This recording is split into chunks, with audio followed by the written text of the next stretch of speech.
Saranggola Productions and Metro Buskers Club.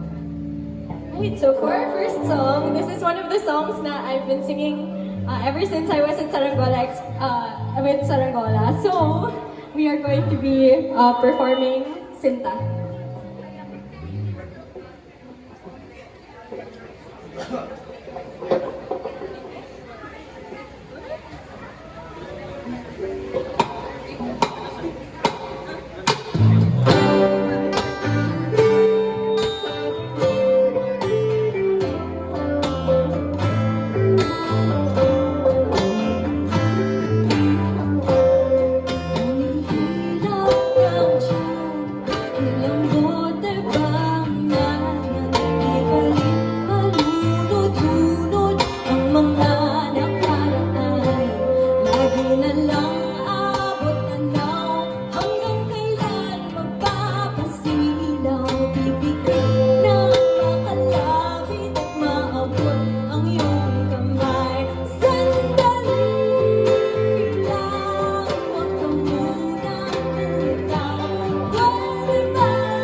Again, we were meant to express, and that song is called Sinta.